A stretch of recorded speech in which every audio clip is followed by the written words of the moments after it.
Good morning, and welcome to Alive and Thriving. I am super excited for today's chapter. Today we're going to be reading from Life and Teachings of the Masters of the Far East, and this is Book 3, Chapter 12. Now, I saw some pretty powerful stuff when I was previewing this, getting it ready for today's episode, and I am stoked. So without further ado, let's jump right in. The next morning, at 4, we were awakened by the voice of the Chela, ringing out loud and clear. Nature is waking, so should the children of nature awake. The morn of a new day is just dawning, the freedom of the day awaits. Om.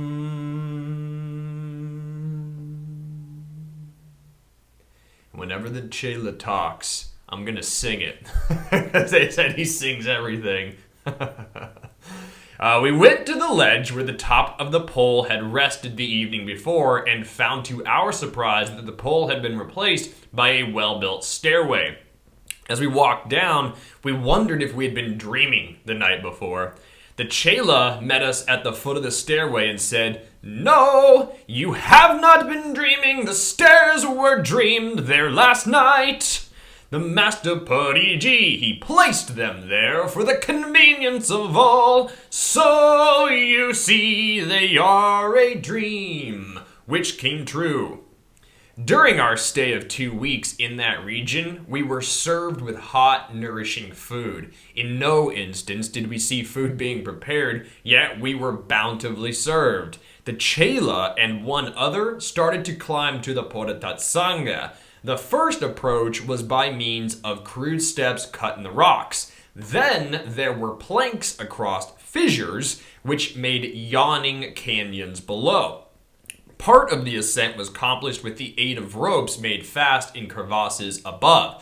Although the two men climbed for 2 hours, they made no headway beyond the second ledge, which was about 500 feet from their starting point, and they decided that they would be obliged to give up. And when they hesitated, Yogi Santi, knowing their plight, called to them, "Why don't you come down?"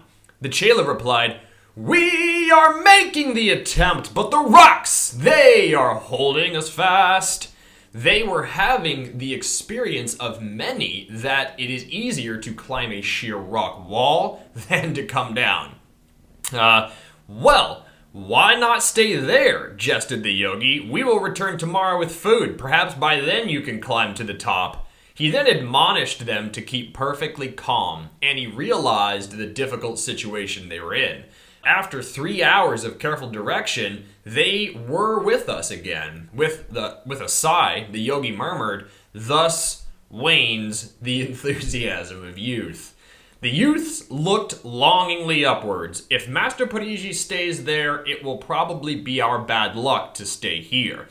The trail is too troublesome for us." "Don't worry," said the yogi. "A higher one than yourself will take care of that. Now rest. You made an excellent start." Many asked when we would be able to see the great master, and the yogi answered, "This evening." We wondered how a temple could have been built in the position Podatatsanga occupied, and if you remember from my video yesterday, we looked at Podatatsanga as it used to be called. Now it's called Tatsang, or Tiger's Nest. It was always called Tiger's Nest as kind of a sub-name, but now it's called Tatsang Monastery, and it's in Bhutan, and this used to be in Tibet. Pretty cool stuff, because Tibet used to be a big kingdom. The Master Pariji came and talked with us during the evening meal. The failure of the attempt to climb to the temple was mentioned, and the master said that they had succeeded because they had made the second attempt. At 4 the next evening, we all gathered below the temple. The yogi Santi sat in samadhi. 3 of the company walked to a large flat stone and seated themselves as though in prayer. In a very few moments, the stone began to rise, and all were carried to the temple on that stone. Then Yogi Santi said to the Chela and 2 others, "Are you ready?" "Yes." They all answered eagerly, and then they sat down on the rock beside him.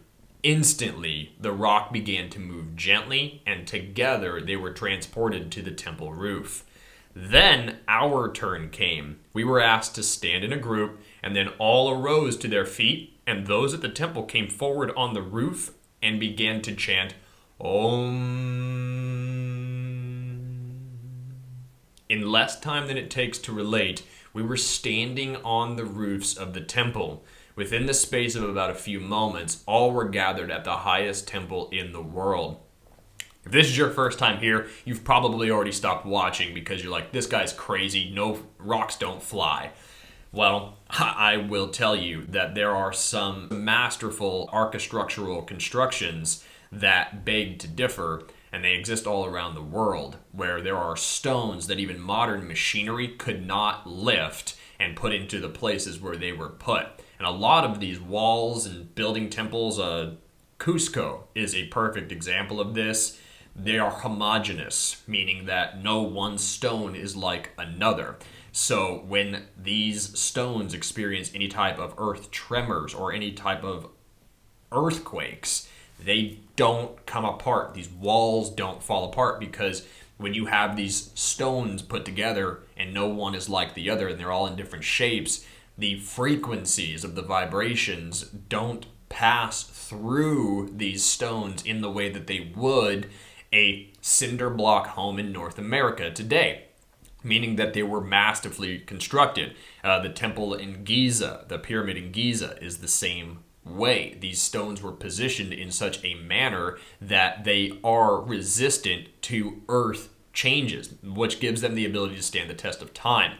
Now, to get to the part where moving these stones in ancient times had to have been done by some advanced form of transportation, which we as a human race currently don't employ in our construction processes, there is some wonderful work that David Wilcock has done in his wisdom teaching courses, which you can find on Gaia.com.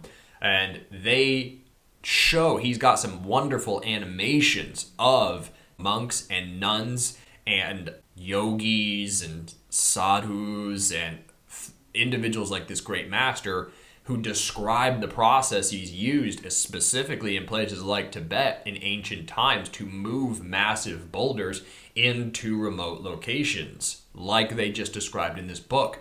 And what these masters would do and what their followers would do is they would sit in meditation or stand like in a mass, and they would have these massive bullhorn type things, and they would chant Om. They would use frequency to elevate these stones into place. Now, I'm not educated to the point where I can describe the science behind this, but what I can say is that you can go online and you can look at sound manipulating sand, and you can see sacred geometry form when specific frequencies are projected onto a stainless steel plate which has sand on the top, and the sand particles align themselves into sacred geometric forms depending on the note that you play. So if it's an A or a B or a C or a C minor or a C sharp, there will be different sacred geometric patterns that form on this plate with sand on it, and they are beautiful. They look like snowflakes and all kinds of different sacred geometric symbols, and that right there is the proof that sound can manipulate matter. And you don't need me to tell you this. If you're a hunter or if you are a gun owner, try firing your weapon inside the cab of your car out the window, for example. I don't encourage this, but you're gonna damage your hearing, right? Listen to music too loud, you'll damage your hearing. Or if you are a veteran like myself, you might have been around some percussive blasts during your service, which you felt them viscerally on your body. And you can also then go look at shock waves from bombs and grenades and stuff, and the effect that those things have on physical matter, right? We don't need a ton of in-depth research to validate that sound waves can manipulate matter. So it shouldn't be too far of a stretch for your mortal mind, my mortal mind, to conceive that with sound and enough people projecting that sound, or somebody who's highly attuned enough to be able to channel that flow through their body in such a manner, could lift an entire stone from point A to point B and transport people sitting on that stone. When we were seated, the Master Parigi began speaking. There are a number among you who have never witnessed body levitation, and they wonder. Let me say, there is no wonder about it. It is a power which belongs to man. We look upon it as knowledge of ancient yoga. Many people have used it in the past, and it was not looked upon as miraculous. Gautama Buddha visited many distant places through the levitation of his physical body. Thousands of people have I seen that have made the accomplishment, and there are much greater evidences of power than this that you can see. Evidences of a great irresistible force that can be used to move mountains when brought under complete control.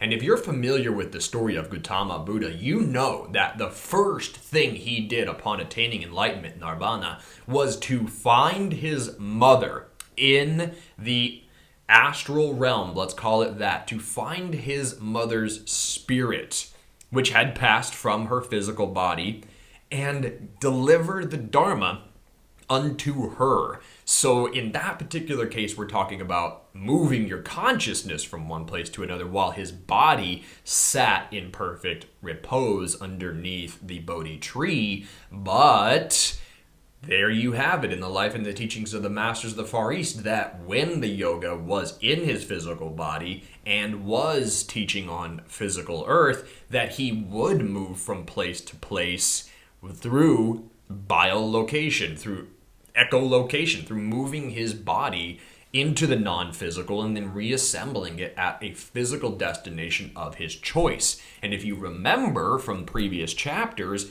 attainments like this are, you attain things like this, you attain abilities like this when you're acting in accordance with divine will. So there's free will and there's divine will. And one might say that the highest attainment of one's free will is to amalgamate it with divine will, so that the individual perspective is then gone, i.e. you're free, you've now freely given up your individual will to be amalgamated with divine will. And you still retain your individual, you might say, point of consciousness.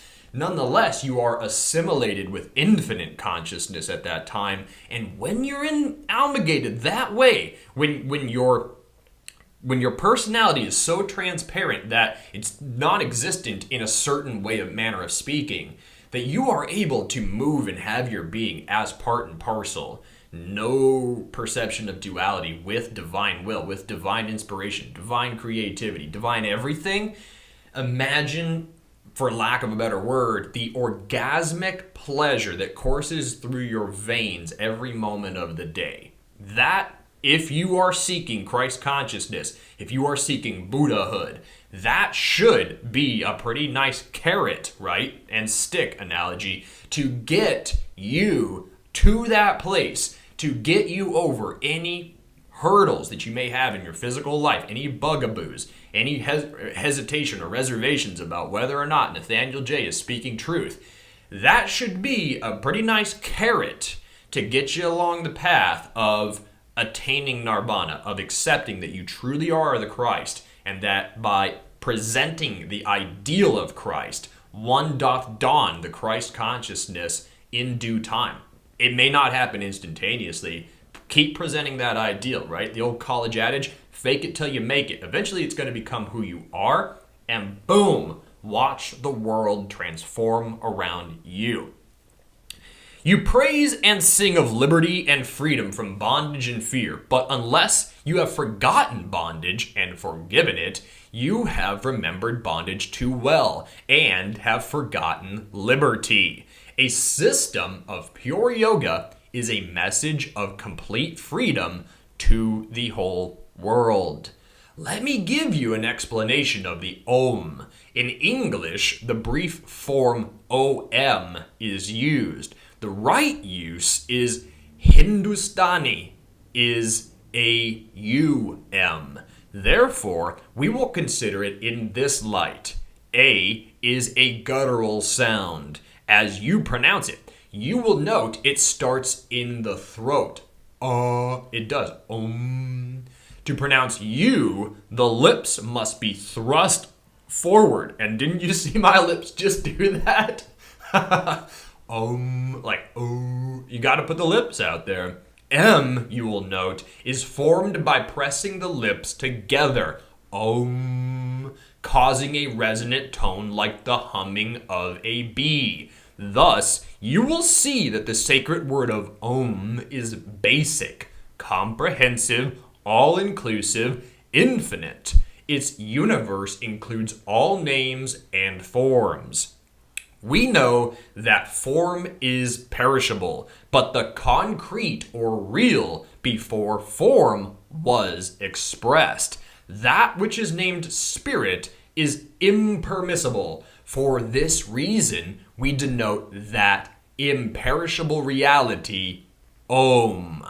The sadhu instructs his students thus, Tatu manu asi. When the students realize through deep meditation and absolute truth, they reply only, Suham. The teacher says to the student, Thou art God. And the students reply, That I am, Suham. Let us look closer into the statement and the answers which the student gives. When he realizes his Godhead, Suham, it contains 2 consonants and 3 vowels. The 2 consonants, S and H, the 3 vowels, A, U, and M, which is a medial syllabic. The consonants cannot be pronounced unless joined to vowels. Thus, in the domain of sound, the consonants represent the perishable, the vowels the imperishable. Pretty cool stuff. Therefore, S and H are relegated to the perishable. AUM remains and form Om the eternal. O inquire after truth. Om is the great God. Wise men attain their objective sustained by Om. He who contemplates A, the first part of Om, contemplates God in the wakeful phase. He who meditates upon U, the second part of Om, the intermediate phase, obtains glimpses of the interior world and is of spirit. He who meditates upon M, the third part of Om, sees God as himself, becomes illuminated, and is free immediately. Meditation upon Om, the highest self, includes all. I am looking far out into the great white cosmos of light, and there stands one with a simple gown of purest light drawn closely around him. The benevolence of pure light beaming from his consonants, from all around him comes the voice, and through that voice, the words, You are forever and ever. He comes nearer and nearer. And the voice again speaks, This day and hour are given unto you, the priesthood of all humankind that has no beginning and no end. It is the focal point of the emanations of pure light, brought together to show all humanity their origin in divinity.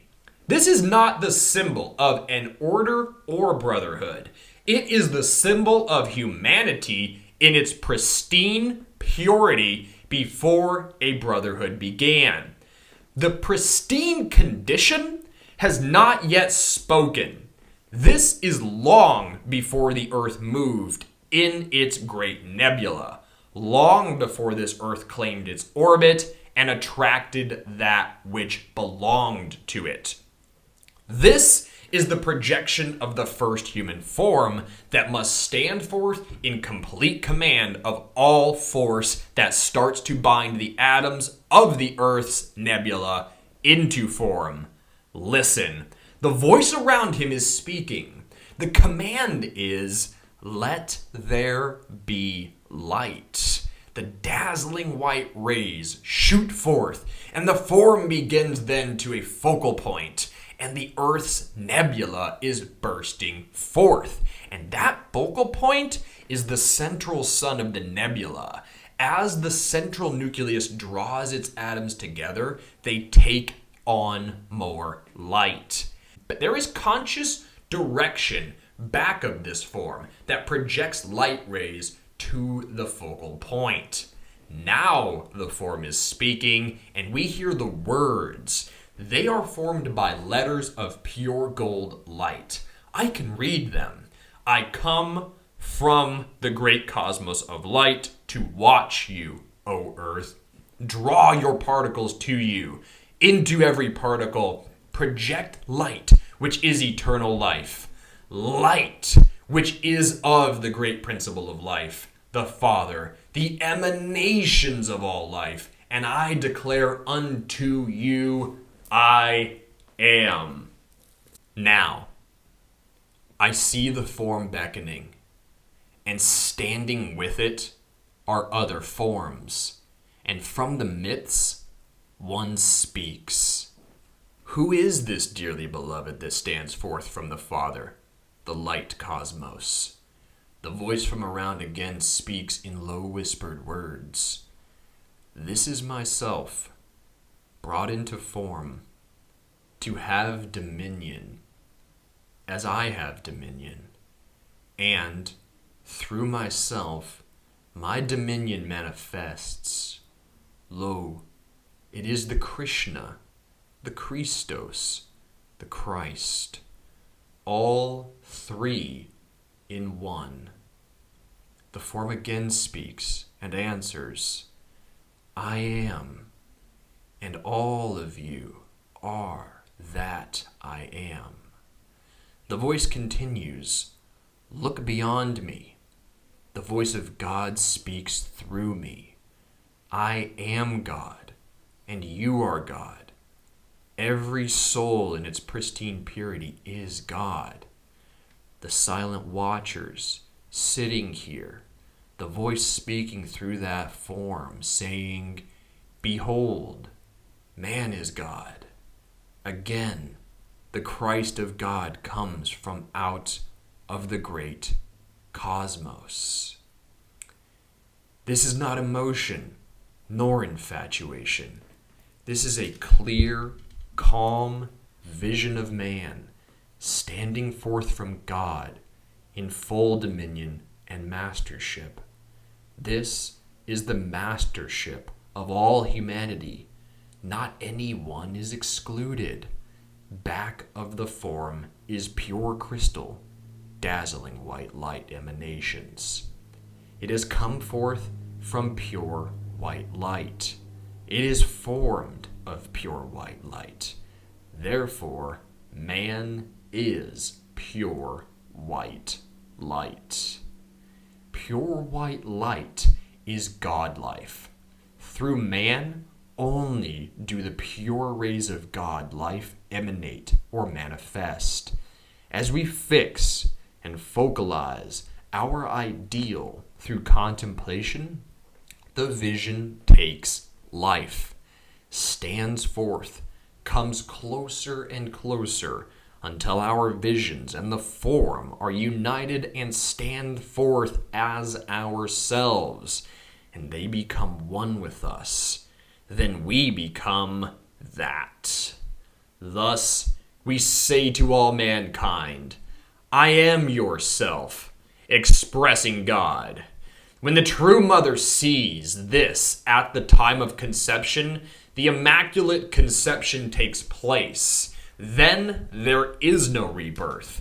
This is womanhood, manhood. Womanhood is God, the true Godhead of all humanity. This is Atma, the inclusion of soul in man and woman. Woman's true dominion is coexistent, coordinate with the image. The one is the ideal man and female. Together, they are Darupati, the pride of motherhood and the ideal of womanhood, the eternal of humanity, brought forth as helper and helpmate. Many times destined to stand alone in perspective, but together in the whole of the cosmos plan. In woman's true dominion, she offers her body on the altar of birth to be used to nurture and present the Christ child to the world. This is the true conception of the immaculate, and when presented in true thought, word, and deed, this child is not conceived in sin and born into iniquity, but is pure, sacred, and holy, conceived of God, born of God, the image of Christ of God. Such a child need never go through rebirth. It is only through thoughts of the physical that this child is born into the physical, and thereby allowed to assume the physical thoughts of sin and discord of the elders or parents. This alone makes rebirth necessary. When woman allows the Christ to stand forth from within, she is not only the Christ, but the child is the Christ and is like Jesus. She then sees the Christ of God face to face. When woman, that which has wedded or brought together the male and female, sends forth her true call, her immaculate body is ready for that immaculate thing, the conception of the Christ child, to be presented then to the world. This body was prepared and projected forth for woman long before the world was projected into form. Master Parigi then ceased speaking. He invited us to accompany him to a great cave where sat many yogis in Samadhi. We lived at that temple and in this cave for 9 days. Many of the yogis have lived here for years, and when they come out of this seclusion, they do wonderful work among their people. We were told that after the assembly was over, a number would be returning to India by way of Lake Sanswar and Muktanath. Then from Muktanath, we would go to Darjeeling very comfortably. This was good news, and we were greatly elated at the prospect of traveling with these great ones. We went from cave to cave, and we talked to many of the yogis and sadhus, and to our surprise, found that many of them were there summer and winter. And when we asked if they were troubled with snow, they replied that no snow fell in the vicinity and that there were no storms or fogs. And time passed on swift wings, and the eve of our departure was then upon us. What a beautiful chapter! What a beautiful... I told you I was excited when I began reading this thing, or before I did, and that's very, very well founded. I mean, we got a wonderful, one of the best descriptions of womanhood I've ever heard of. Woo, man! To bring together the divine feminine and the divine masculine into one form. How wonderful is that? And that is exactly what we should be seeking. We should 100% be seeking the amalgamation of the divine masculine and feminine into this form. You have one body, right? One physical body anyways. We need to be seeking the amalgamation of the masculine and feminine pole, Poles. That is divine work. If you are a biological male, then your masculinity, or the pole of masculinity, resides in your testes, or it originates there at the root chakra or second chakra, depending on exactly how you want to look at this anatomically. And then your feminine pole would exist in the crown chakra, right? In your third eye chakra.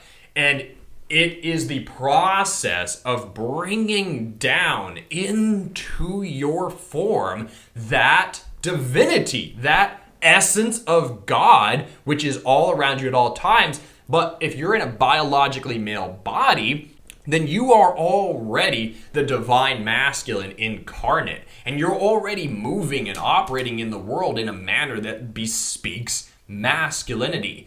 It is when you are nurturing, it is when you are creative, it is when you are caring that you are then employing the feminine aspects of life.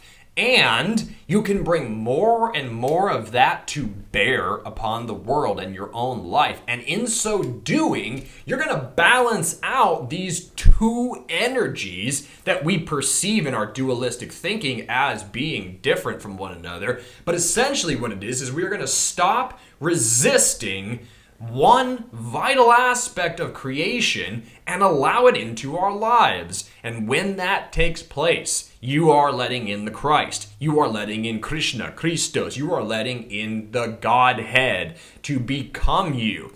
To gradually remove the patina from the mirror that is your personality, so that you stop perceiving a distorted form of yourself and that you begin then to perceive the perfect or the ideal version of your form. And then when that takes place, right, when you look into a mirror now and you see your reflection, you don't think twice about whether or not that is you, because you've seen it enough times. But what if you were to look into that mirror and something entirely like you, but infinitely more radiant, was to look back, and then you saw that enough times? Would your identity then not change? Would your perception of yourself then not become that which you see reflected back to you?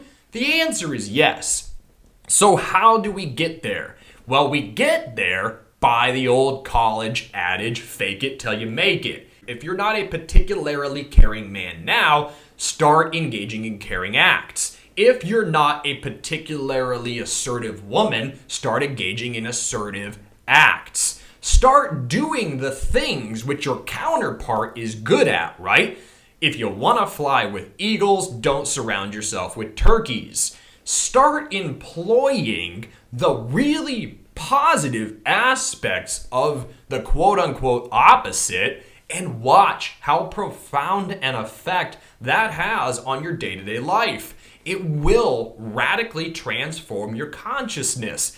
When you begin this work, when you engage in these types of endeavors, you're going to bring forth so many abilities that are laying latent in your higher self that you're going to be profounded. Like, you are going to transform your life at this point. It will literally only be then a matter of earth time before you see yourself differently in the mirror. Everything about yourself will change. The irises in your eyes will change. Your hairstyle might change. The way your skin glows will change. The way you dress, the way you speak, the way you talk will change. You're gonna watch a transformation. This is one of the really cool things about this channel, is that you're gonna watch a gradual transformation into the Christ right before you. Those are big friggin' shoes to fill, but nonetheless, that's the journey that I've set forth for myself, and you're going to see that transpire in the physical. It's going to take work, of course. I'm going to need to be committed, and I am doing these videos, so I'm off to a good start. And I already think this way, so I'm already in the right train of thought, the right mindset. It's just now a matter of repetition, repetition, repetition. Jesus got to where he was, the Christhood. He had some divine help, of course. He came here with that express intent and no real other intent.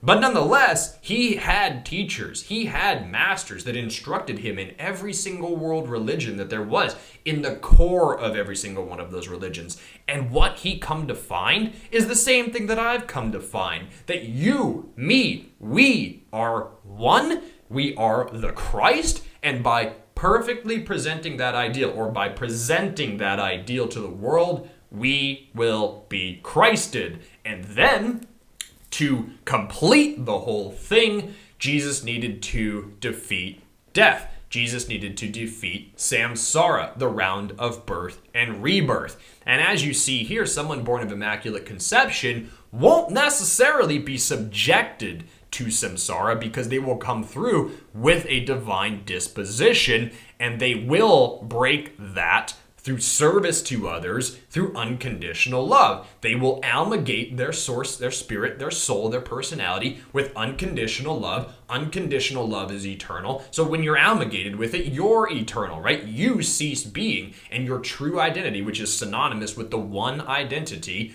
becomes that which is. So, the only thing that could have prevented Jesus from not doing everything that he did was if his parents had not been the conducive types of vessels and not lived the specific type of life that was then needed to establish him in the Dharma, as the Buddha would call it, to establish him in the Essene Brotherhood, as Joseph was a part of, and Mary is as well. I've read some wonderful, wonderful tales about exactly who those two people were, and everything about the Immaculate Conception and birth. And we're going to cover those things on this channel. Don't worry about that. It's going to be years in the making, but it's going to be a beautiful journey. And I thank you so much for being here. We've covered some wonderful material here today. We made some, I think, big leaps in our understanding of what Om is. I mean, that whole section on the Om, with the A being God and the U being the intermediary and the M being the infinite, like that which is inside of all of us and around us at all times. I mean, it's just wonderful, the amount of information that truly is in existence on this physical planet that we get access to. So I thank you for being here, and I wish you nothing but the happiest of Easters. I'm going to probably do a live episode on Sunday for Easter and read from chapter 13, which is the number of transformation. And what does Easter signify? It signifies a transformation. So it's all beautifully coming together. Namaste. Get after it.